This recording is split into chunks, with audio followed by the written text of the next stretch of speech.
Kill Count, where we tally up the victims in all our favorite horror movies and show you how they were made. I'm James A. Janice, and today we're looking at Five Nights at Freddy's 2, released in 2025. The first Five Nights was a colossal box office success, earning nearly $300 million and becoming Blumhouse's highest grossing movie of all time. It was an obvious outcome to anyone familiar with FNAF and its fan base. Equally obvious was that a sequel was guaranteed. Five Nights 2 takes place 2 years after the first film, with Mike, Abby, and Vanessa facing a new batch of killer animatronics from Fazbear Entertainment's past. FNAF 2 pulls a lot from the sequel game of the same name. In fact, the movie adheres much closer to the game's lore than its predecessor. That's because game creator Scott Cawthon got a lot more creative control after the first movie's financial success. While the original film was penned by a whole team of writers, the sequel was written solely by Cawthon himself. And while the man clearly knows how to make a successful video game franchise, writing a movie script is a different skill set entirely. As I've said, I wasn't really into the first movie, but I found it inoffensive. It was fine. Its biggest problem was how boring it was. I mean, half the time we were watching a guy sleep. But while there were nods to deeper lore and Easter eggs for franchise fans, it never felt inaccessible to a virgin viewer. That was thanks to a conscious decision by director Emma Tammy not to overwhelm the audience with too much info. While Tammy returns to the director's chair and makes the most of the material, there's only so much she can do with Cawthon's script, which is an absolute mess. Exposition is skillessly spat out in every scene, with the characters sounding like your little cousin explaining the game to you. I used to come here when I was a kid. You're thinking of the franchise location. This is the original. It's called a perimeter lock.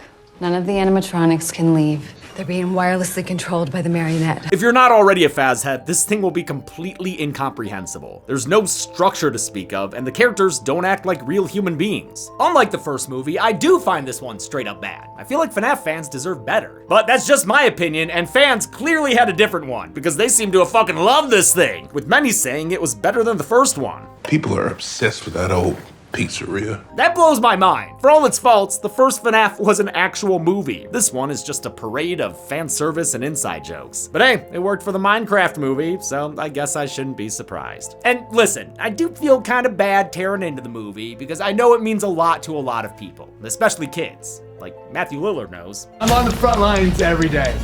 And the thing you have to know is you're making movies that matter so much to millions of little kids. But I mean, you want me to be honest, right? Because I always try to be. And as I'm raggling on this thing, just remember, I'm not trying to personally attack anyone. I'm just trying to have fun, like how you had fun watching it. So maybe I'm just jealous, I don't know. This movie is buried in lore. How many bodies are buried with it? Let's find out and get to the kills. The movie begins in 1982 at Freddy Fazbear's Pizza, but not the one we know, forget that shit. This one's way cooler, with boat rides, cool merch, freaking pirate ships. Hell yeah, dude, this place is great. But maybe don't sit on the floor, it's still a pizza place. This sticky pants kid is Charlotte, and she doesn't just look like Esther, she acts like an orphan too. Part of that is she ain't got no friends, and part of that is her mom died. She's grown attached to an animatronic that comes out of the floor, but since it ain't showtime yet, she'll have to settle for the Yellow Rabbit channel, as long as she stays away from the other rabbit channel. We of course know this is William Afton, the main antagonist of the first film. He was the owner of Fazbear's Pizza and used it as a cover for his true passion, murdering children. That's why he takes this other kid backstage in a cool and not conspicuous way at all. Very natural, dude, no one noticed, good job. Except Charlotte did notice, and since the adults here fucking suck, she decides to do something about it herself. She's briefly stopped by her only human friend, a young Vanessa Shelley, who, reminder from the first movie, is William Afton's daughter. She warns her friend not to go a snooping, but Charlotte ignores her, heading backstage to find William washing off some non-existent blood after, what, putting this kid down for a nap? Charlotte rescues the boy by, holy shit, lifting him from the ground and carrying him? She's fucking strong, dude! But is she fast? Fast enough to escape this stabby bunny rabbit? She stumbles out on stage for a Jada Pinkett scream. While the other kid just goes back to his mom, because he's completely fine, I guess. Can't say the same for Charlotte, who's been stabbed thrice in the back. She collapses, and her body goes down to where Oompa Loompas will sing a song about her. Nah, just kidding. Her body wound up in the arms of this thing. Her favorite animatronic, the marionette. Yeah, hey parents, maybe clear the kids out of this place? No? Just let them keep staring to develop lifelong trauma? Okay, yeah, that's cool too. We get another arcade-themed credit sequence, complete with newspaper headlines about the incident. They reveal Charlotte was somehow blamed for getting stabbed in the back and killed? How could that possibly make sense? The pizzeria closed, but Afton soon opened a new location, the Fazbear's Pizza we know from the first movie. It promised to be bigger and better, which feels like the sequel telling fans what to expect compared to the first film. 20 years later, we're in 2002, 2 years after the events of the first movie. Remember, that took place in 2000, not present day. Oh shit, 9/11 took place between the FNAF films? Where were you on that autumn morning, Freddy? The last movie ended with Vanessa in a coma and the Schmidt siblings reunited. Vanessa's since recovered and is struggling to re-enter society, while not much has changed for Mike and Abby, aside from her height. Piper grew like a foot between the first and second movie, which is amazing. Abby's in middle school now, and her experience at Fazbear's has led to a love for robotics. Too bad her teacher, Mr. Berg, disapproves of Freddy and friends. We're making real robots here, people. Yes, only real robots, like big claws and wheels. He gets pissed when anyone mentions the Faz gang, which again does not make sense for a robotics teacher. It's a mockery of everything that true robotics stands for. How, dude? They're like the most impressive robots I've ever seen. There's actually a full-on Fazbear festival coming up, which is kind of distasteful. I mean, in universe, children were murdered, you know? And apparently it all got popular because of Mike and Abby's Aunt Jane? Are we sure? Ever since your aunt went around telling stories about killer teddy bears, the whole damn town's lost its mind. Yeah, I heard they had your aunt committed, by the way. The clunky exposition doesn't lie. Well, god damn it, I counted her as dead in the last kill count. It's possible she's only knocked out. She is. Don't count her, James. No! Abby's really missing her Chucky chums, even though they, you know, tried to crush her inside an animatronic suit. She asks Mike if she can visit them, but he says they're not ready because he's still trying to repair them. The fucking liar! He goes on a not date with Vanessa at, I want to say, an Olive Garden. It's the perfect place to romance the daughter of the guy who killed your baby brother. Vanessa mentioned she's been having nightmares about her dad, but doesn't want to follow Mike's advice of fixing it through lucid dreams. Do you remember how I would use my dreams to confront what happened with Garrett? I do remember that, yes. It was kind of the whole plot of the first movie. But thanks for the reminder. Mike returns to an empty house since Abby's run off to see her friends at Fazbear's. He finds her there, but the restaurant's been emptied and her friends are gone, both the animatronics and the ghost kids inhabiting them. You know, maybe they're in heaven. Whoa, hey, pump the brakes there, Mike. I can't even begin to think about how Jesus factors into this lore. To cheer her up, Mike offers her a toy that sings a familiar tune. Oh, maybe not. It's based on the music box theme, heavily featured in the first game, which signaled an animatronic attack. We heard Afton whistling it earlier.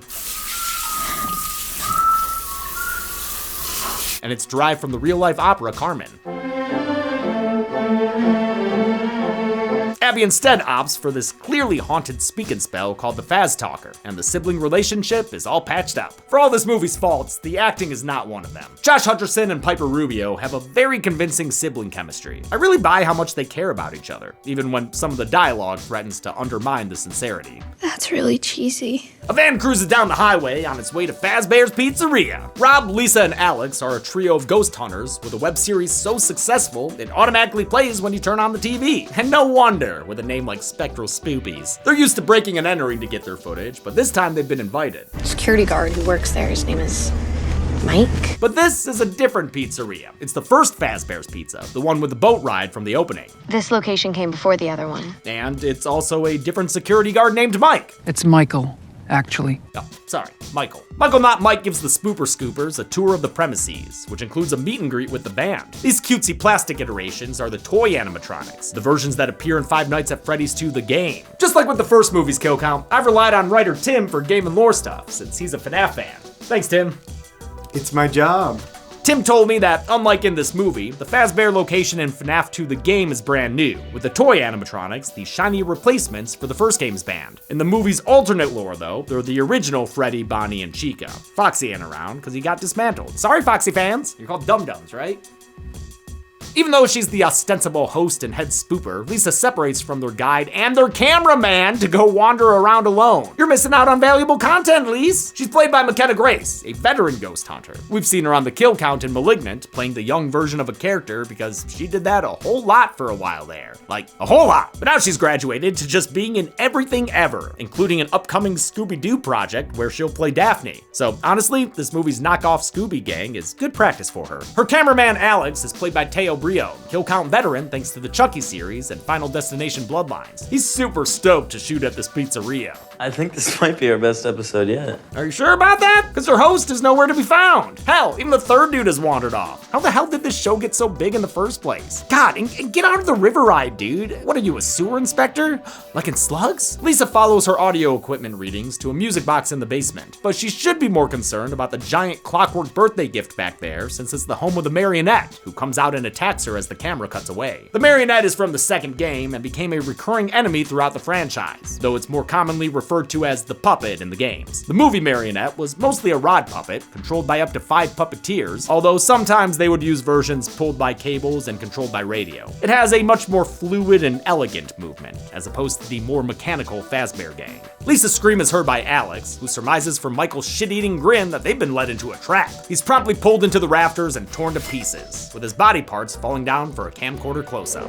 On the boat ride, Rob discovers the water isn't just filled with Legionnaire's disease, but also a bunch of mini marionettes who devour him like a pack of John Kramer's favorite fish. Piranha. With the Spooper Boys flushed, Michael goes to check on Lisa. He finds her looking like the Babadook because she's been taken over by the spirit inside the marionette. Welcome back, Charlotte. Yep, it's Charlotte, whose spirit wound up in the marionette, just like how Freddy and friends were possessed by the ghosts of Afton's victims in the first film. But now her spirit has moved on from the marionette to McKenna Grace's body, because I guess everyone just trying to turn themselves into McKenna Grace. The Lisa-nette tries to make Michael her next meal, but he escapes into the parking lot. If you thought this scene was scarier than anything from the first movie, that's no accident. Based on fan feedback, Tammy and Coughlin tried to make this sequel scarier, with a darker atmosphere and more horror elements. They also increased the number of animatronics and game Easter eggs. They felt like the movie should be like the games, a collaborative experience that incorporated fan theories and opinions. Abby's been trying to call her friends with the Faz Talker to help her with her robot homework. That's what you had to do before ChatGPT. It doesn't seem to work at first, but later that night, her new toy starts giving commands. Come find me. That's the same phrase that was spelled out at the end of the first movie's credits. It was accompanied by My Grandfather's Clock, the Puppets theme in the game, as many of you pointed out after we mistakenly attributed the quote to Golden Freddy. I mean, I say we, but it was actually Tim. I'm throwing you under the bus, man. You said you'd protect me from angry fans. I fucking lied. Oh, on the subject of music though, listen to this shit. Is it just me, or does that sound a lot like Hello Zepp? Yeah, it does. I'm gonna call this track Hey There Zeep. Abby goes from Faz talking to Faz walking to Faz biking her way to the original restaurant. She discovers her best friend Chica, sporting a new body and new, booty shorts? Do you like it? It's neat, but it's weirdly sexy? different. Yeah, different. That's what I meant. Different. She sounds different too, since this time Chica's voiced by Megan Fox, who took the role because her kids were huge fans of the games. We've had Jennifer's body on the count before, now we're getting Jennifer's voice. She's actually not bad in the role, which was a nice surprise after hearing her Natara. You Outworlders believe yourselves so superior. In the meantime, Vanessa's been soul searching and cycling, but a stationary bike can't escape the golden bunnies she keeps seeing. Gets her so on edge, she's on the verge of friendly Faz fire. She decides to try Mike's method of lucid dreaming, but she's no match for Matthew Lillard at even half his power. Don't you know that I care about you? Afton chases her into his workshop, where child Vanessa gets a glimpse of, I don't know, this Wendy's ass looking thing. What?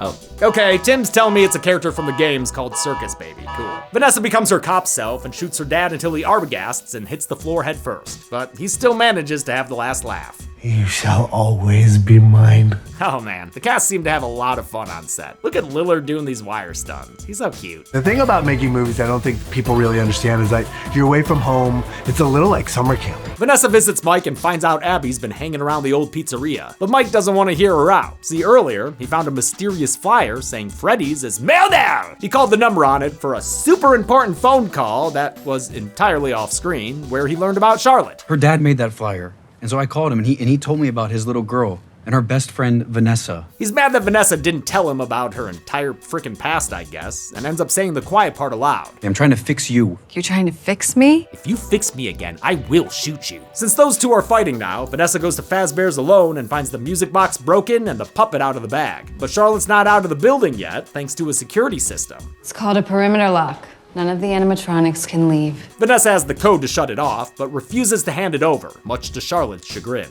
I don't hate you, but you need to stay out of my way. That line comes from the games and was added by McKenna Grace, a huge fan of the franchise. I got us banned from playing the games as kids because we were too obsessed with it. Ugh, nobody gets it. Nobody understands how long I've been trying to become a part of this franchise. I know I said the cast had a good time on set, but that's especially the case for Grace. I was ridiculous, such a dork and a fan. It's all right, McKenna. At least nothing truly embarrassing happened. Like Josh Hutcherson finding out you used to make fan cams of him or something. I owe you an apology. I just blew up your spot. I told Josh that you were Team PETA back in the day and used to make those fan edits. He didn't know. I did not know that. You didn't know that? You're the one to break it to me. Well, why would you tell him? Vanessa gets attacked by the puppet flying at her like a Scooby-Doo ghost as Abby's dropped off at the school science fair. Her project is a mini Chica, which pisses off the animatronic Mr. Bird. He doesn't think it's good enough to sit next to baking soda volcanoes, so he breaks it by dropping it on the floor. I'm so sorry, Abby. I got that Butterfingers. Fuck, they got me with the JP reference. Our lives are in your hands and you have Butterfingers? Wayne Knight fucking rules. Abby bikes it back to Fazbear's for a birthday bib to cry on, where Chica offers up a solution.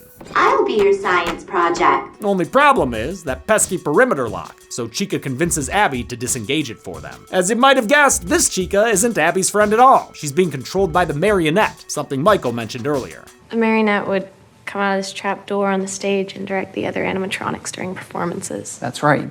Using a wireless signal. Okay, I know they say that the wireless signal was way ahead of its time when they used it for these animatronics back in the 80s, but in no world would they actually pay to develop that technology. They would just program the animatronics to look like they were being puppeted by the marionette. Why would there ever be an actual wireless connection between them? That's insane! Charlotte has Vanessa tied up, and with Abby under threat, finally gets the security perimeter code out of her. It's relayed to Chica, who tells Abby to punch it in, turning off the block. Wait, is this the first time we're seeing Toy Freddy and Toy Bonnie up and running? Feels like we should have seen them sooner. With the robots in free roam mode, they and Abby get a cab ride from Corey X Kenshin, just like they did in the first movie. In fact, he's listening to Talking in Your Sleep, the de facto theme song for the first film. Much like he did in his Let's Plays, Corey gets jump scared by an animatronic. I gotta get a new job. Nah, man, you just gotta stop accepting fares from abandoned Fazbear restaurants. Who the fuck do you think you'd pick up there? Mike goes to meet the flyer guy, Charlotte's father, Henry Emily. He's played by Ulrich, who of course appeared alongside Lillard in the original Scream. They're partners here too,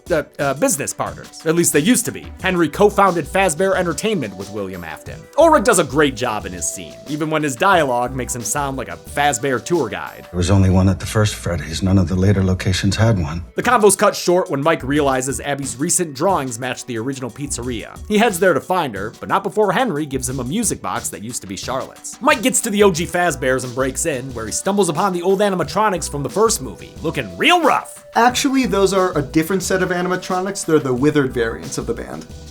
What's that even mean? Well, in the game, they were the original band who was left to rot after being replaced by the toys. Okay, but this isn't the games, it's the movies. I know. So in the lore of the movies? I guess it's just a random, unrelated set of robots who are also here. That's fucking dumb. I'm not gonna argue there, but they do look pretty cool, don't they? Especially No-Face Bonnie. That's not good enough! None of this is good enough! Mike fails to spot the body of Lisa, whose, life energy has been drained or something? I don't know, it's not really clear. All I know is it's the end of Grace in this movie, which is sad. She did a great job being creepy as the Lisa Annette. Mike finds Vanessa stuffed inside a closet. She explains everything that's happened until he understands. Must be nice! She says Charlotte blames the town's grown-ups for what happened to her, and now she wants to kill them all. I mean, fair enough, those 80s parents were dicks. Vanessa had been keeping Charlotte's spirit at rest all these years by playing her a lullaby from a music box. It's a mechanic straight out of the game, where failing to wind up the puppet's music box would result in a pretty instant game over. The box Vanessa used is broken, but thankfully Henry gave Mike another one. They can use it to defeat Charlotte, they'll just have to track her down first. They hit up the security terminal, which will let them track the locations of the escaped animatronics. Since they're being controlled through a wireless signal, Mike stays behind to try to shut it off, while Vanessa leaves to find the rampaging robots. They're currently at FazFest, living it up with all the other Fazfucks. Dude, that costume is legendary. FazFest features a whole bunch of costumed extras, including various FNAF YouTubers like Razbowski. These cosplays are courtesy of costume designer Whitney Ann Adams, whose work we've seen in Happy Death Day to You and Freak Yeah! She was new to FNAF though, not having worked on the first film, so she made sure to do her homework and ensure the movie's fan-made costumes look like fan-made costumes in real life. If any fan has ever made a cosplay costume and posted it on the internet, I've seen it. She even joined the FNAF subreddit as part of her research, underlining just how much this crew cared about pleasing the fans. I wanted every person out there to feel like they see themselves. Chica makes a splash at the science fair, but Mr. Berg accuses her of being a person in a suit. Dude, even if that was true, Abby would have had to build the suit, and that thing's a prize winner all on its own. Since he won't stop being a douchebag, Chica says, mark her words, his day of reckoning is coming.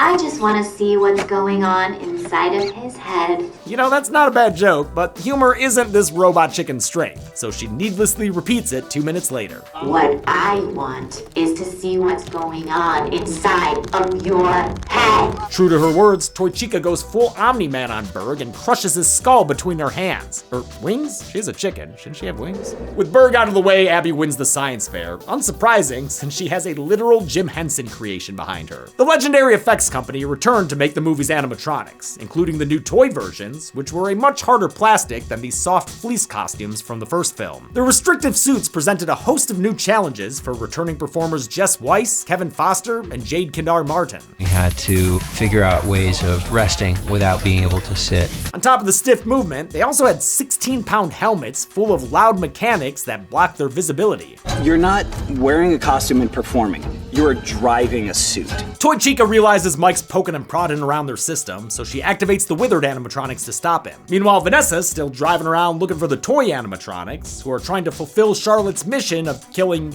random adults, I guess. Toy Freddy breaks into a home and gets meat slapped in the face, while Toy Bonnie befriends a little girl whose mom he plans to kill. I'm gonna go see if your mom will let us stay up late. Toy Bonnie's voiced by a pitched up Matt Pat, doing a great job after his quick cameo in the first film. I didn't expect him to do such a different voice than his own, but he gives Bonnie a lot of character. Toy Freddy is voiced by Kellen Goff. He voiced OG Freddy and Foxy in the previous film, and he's voiced several other iterations of Freddy in the games. Vanessa has to contend with the most dangerous of the bunch though, Toy Foxy. Oh, but James, I thought you said Toy Foxy was taken apart. Yeah, I did, you idiots. This is actually Mangle, duh. Everybody knows Mangle. Thank you for telling me about Mangle, Tim.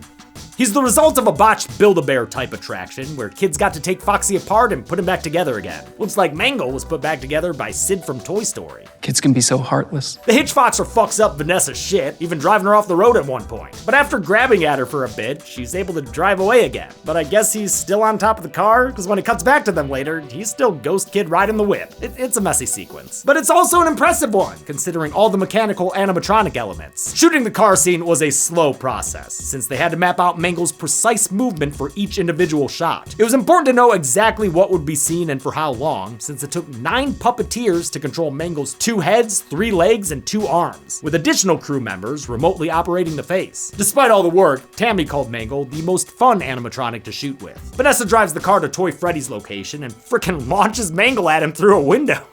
Okay, that was pretty incredible. She leads the couple to safety with a random cameo from Doug and Jane's timorous lawyer. I don't mind it though. He made me laugh in the first film. I just realized I shouldn't be hearing any of this. As a matter of fact, I shouldn't be here at all. Back at Fazbear's, Mike is still trying to turn off the animatronics. Dude, can you hurry it up a little bit? The security office he's in was modeled closely after the one from the second game by returning production designer Mark Fisichella. It's accurate down to its non-existent security doors. There isn't a door? What kind of idiot designed this place? And the crowd. Oh, how they laughed and clapped. Fisichella had his work cut out for him, since now he had 2 pizzerias to build. The front of the new restaurant was a giant facade, just a storefront in the middle of a parking lot, but the interiors were fully realized sets. That includes the smaller music box set, where the walls were built to move to accommodate cameras and puppeteers. The stairs and tunnels leading down to that central gearbox were based on the Paris catacombs. The main part of the restaurant was built to look shiny and new for the opening scene, but then they had to age it 20 years for the abandoned version seen in the rest of the film. The most impressive and complicated part was the riverboat ride. It was 4 feet deep, 5 feet across, and 200 feet long. That's a lot of water. We have water safety on set because there are boats floating on a river. It had to be drained every night, which did give them the chance to age the walls and bottom by painting them with rust and algae. Just like with the first film, Fisichella and his team included tons of Easter eggs, like the hanging stars in the office, these decorative paper pals, locales, and the clocks all being set to 5:59, 1 minute before the end of your shift in the game. There were also these cups, which were apparently important enough for them to hand make hundreds. As always, the art team for these movies is nothing if not thorough. All you FNAF fans should really appreciate these truly talented people. Withered Freddy almost reaches Mike until he uses an old mask to pass himself off as another animatronic. I understand this is a mechanic in the second game, but it's still absurd that anyone would think to try it. There's no way that'll work. And it shouldn't, but it's part of the endless chum this movie throws to fans. Speaking of which, Mike gets jump scared by Balloon Boy, who attacked him on the riverboat ride earlier. This propeller-headed fuck showed up in the first film as a figurine, but gets the full animatronic treatment this time around. That's only fair, since the game Five Nights 2 was his first appearance in the franchise. He becomes a portable lighthouse or something, but it's honestly not effective. Mike rips his head off. What a little bitch. The other animatronics won't go down quite so easily, and though Mike tries the mask trick again, it doesn't work on Withered Foxy, just like in the game! Unlike in the game, Foxy takes his sweet-ass time killing Mike, giving him the chance to browse the computer and find the shutdown button. This whole set piece sucks, dude. It doesn't feel like Mike is actually reacting to anything. He's just sweating at a desk saying weird ADR about what he's doing. It's now or never. I have to disable the signal. There's nothing suspenseful or exciting about a dude clicking on a computer. He eventually succeeds in shutting down the Withereds and the toy animatronics, just barely stopping Bonnie from committing matricide. Good thing the dad wasn't there, or it could have been a Matt patricide. One dot is still mysteriously moving, and it's at Mike's house since Abby's being tucked in by Toy Chica. Unlike My Money, her chest starts to jiggle before cracking open to reveal the marionette. She attacks Abby, and for some reason is able to reactivate the toy animatronics. Whatever. Mike's rushing home when Vanessa calls him, saying they need backup. We're outmatched. We need more help. So maybe call like the cops or like the army? Nah, they're gonna head to Fazbear's Pizza. The original one. Or the one from the original movie, which in movie lore is the second location? I got that right? Mike begs the ghost kids to come save Abby, but it doesn't work, so he leaves. He just went there, and now he leaves. Vanessa's car breaks down, so she hitches a ride with Jeremiah, Mike's co-worker from the beginning of the first film. We saw him earlier in this movie too, helping Mike with home renovations and exposition. He drops her off at Mike's house, where she finds a Babadookified Abby, really having a blast. The marionette has possessed her, since apparently Charlotte needs a host body. It seems like the marionette needs something or someone to bond to in order to move around. Wait, what? I thought that's what the puppet was for. Is the marionette not her host body? Is she a ghost possessing an animatronic? Or is the animatronic the ghost? Or does a human host allow her to be more mobile than the marionette? Tim? I don't know. None of this is in the games. For the preposterous puppet possessions, both Grace and Rubio wore makeup that was digitally enhanced to give them a more animatronic look. Costume designer Adams also gave Abby a striped sweater that transitions through different stages until it winds up matching the marionette's outfit. The VFX team added the same stripe design to Abby's limbs. Piper Rubio really loved her time as the Abbionette, and I don't blame her. I'm jealous of how fun this looks to do. Once in makeup, she'd stay in character and try to scare everyone on set. As mentioned in the first movie's kill count, Rubio's a huge fan of the franchise, and her enthusiasm did not diminish between productions. It's Toy Chica. It's the Paper Pals. Circus baby.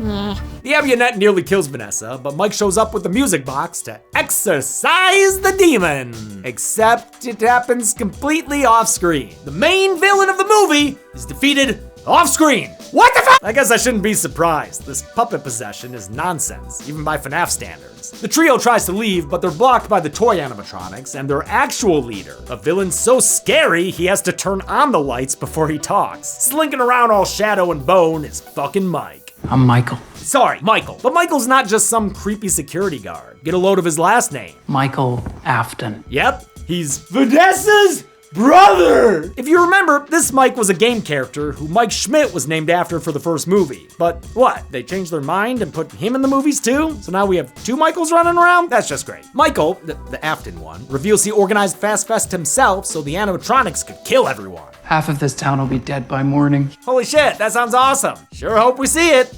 He extends an invitation to his sister, but there's only room for one Mike in her life now. The toy animatronics prepare to kill them before Bonnie is suddenly yoinked out the window by, oh my god, it's OG Foxy! Who stomps on Toy Bonnie's head like he was Michael fucking Myers. Toy Freddy gets ripped in half by the dirty, smelly version we know and love, and Toy Chica gets decapitated by Furry Chica. Or Feather Chica, she's a bird, she has feathers. The whole thing is a very Avengers-like sequence that even has pauses for applause. Too bad the Toy Squad goes down so quickly. Even Man angle. Wow, their shit's weak. This climactic scene had animatronics freaking everywhere, and the behind the scenes footage is a lot of fun to watch. I especially like seeing Chica standing on her mark. For all the fighting, the toy animatronics' hard plastic suits were swapped out for squishier urethane, which helped protect the people inside them as they performed the stunts. They were excited to get to play the OG animatronics too. Compared to the plastic toy versions, getting back into the soft costumes from the first film was like slipping on an old comfy pair of pants. Michael tries to make a run for it, but gets clotheslined by Jeremiah. Drat. Foiled again! Now that the evil is vanquished, the OG animatronics start to shut down as well. They weren't made to leave Freddy's. Okay, but they did, and they just kicked a lot of ass. But it's fine, whatever. Lead Ghost Kid returns to confirm the existence of God. Are you going to heaven? See you there someday? Before he says goodbye, he warns Mike that the Ghost Kids were the only thing keeping William Afton at bay. Since they're moving on to heaven now, he'll be free again? Before Mike can ask what the fuck that means, the kids are gone. Mike gets mad at Vanessa for keeping too many secrets and tells her to stay away from them. Then he and Abby leave. Wait, where the fuck are y'all going? This is your house! You live here! Vanessa's left alone, probably wondering if she's supposed to lock up, when she gets attacked and possessed by the marionette. Wait, that's how the movie ends? That's how it ends? There is a mid-credits scene that takes place in the OG restaurant as a group of home haunters pick it for parts. They're setting up a haunted house based on the Fazbear legend, a plot that I'm told comes from the third game. In the back room, they stumble upon the golden bunny body of William Afton. They wrap him up to go, not noticing the twinkle in his eye, because he always comes back. This movie had toy bots, withered bots, and bots from beyond the grave. But how many kills did they get? Let's find out and get to the numbers. Jesus! Spring roll, no! You can't get me. You can't go! What the fuck? The mask thing wouldn't work on Springtrap. He's not even in the second game. It's important to know these things.